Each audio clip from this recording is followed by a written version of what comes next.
Good morning, ladies and gentlemen. Apparently I'm your anchor for today, at least that's what I think they've just been calling me. Since achieving a more mature age and becoming a member of the U3A, I have become a fountain of knowledge, understanding, sustainability, so much so that I appear to have become the agony aunt or the agony uncle of Carlton and Gedling U3A. I now receive numerous letters of anguish from members, such as, I have one here, a heartfelt letter from Violet of Arnold. Dear Uncle Terry, because that's what they call me, I have been on my own now for 7 years. I was married to my dear but rather useless husband for 50 years.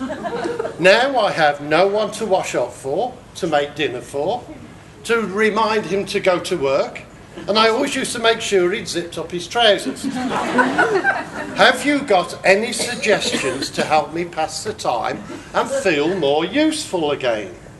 Should I be looking for another man? From bored Violet of Arnold.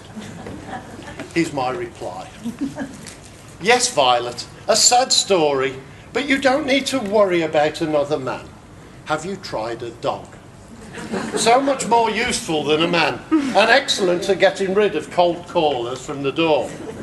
A dog doesn't leave the toilet seat up, at least I hope not, and they never leave food on their plate. They never complain or worry about what you're going to buy in the sales. I myself have a lovely, friendly little terrier who keeps me company, jumps on my lap and licks my face. You don't want a husband who does that, do you? Oh, and that reminds me. Here are a loving couple from down under with their own story to tell.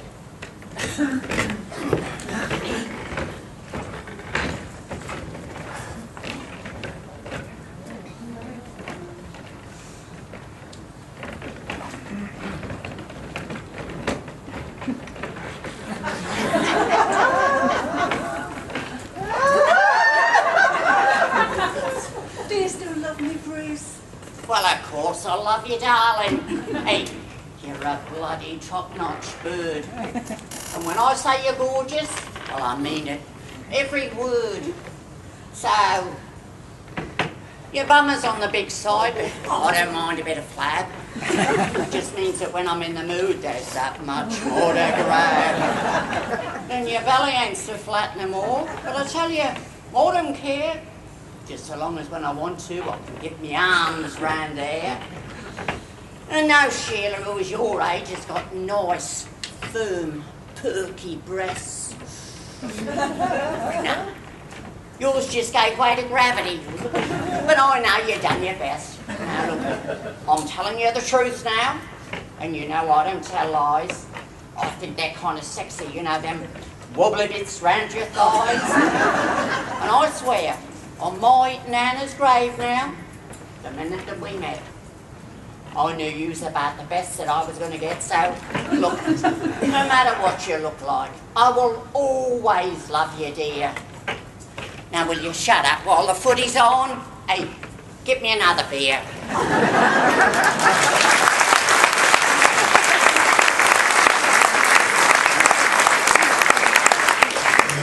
She's a real beaut, really, you know. Hey, where's that bloody beer then? I'm going to thirst out of here.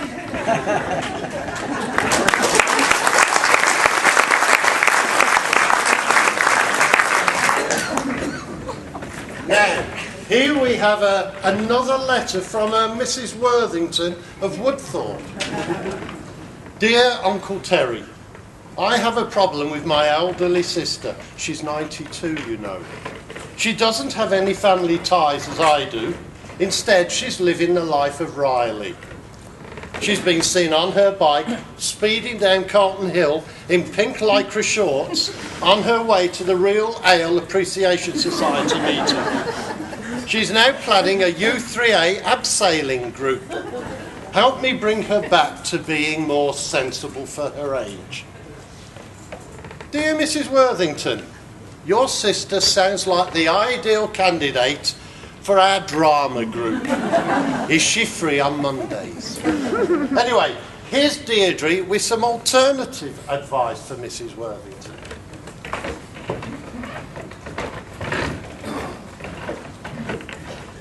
Don't put your grandma on the stage, Mrs. Worthington. Don't put your granny on the stage. She's terribly keen to be in a play, but really it's rather late in the day. To give the old girl her due, she's pretty good for 92. But please remember, with utmost tact, she's getting far too old to act. Accept the past, it's time to turn the page. So please don't put your grandma on the stage. Don't put your grandma on the stage, Mrs. Worthington. Don't put your granny on the stage. Her hearing aid is on the blink, and she's getting a bit too fond of drink. That her diction, once admired, now leaves a lot to be desired. Accept the ravages of time. She's more than a little bit past her prime.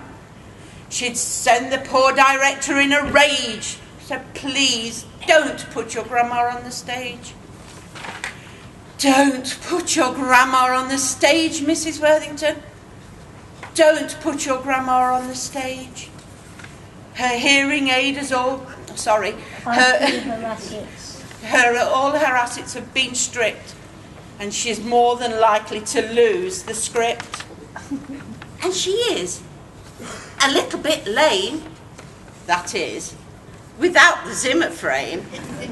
She's most unlikely to learn her lines, so before the rest of the cast resigns, persuade her to come to terms with her age.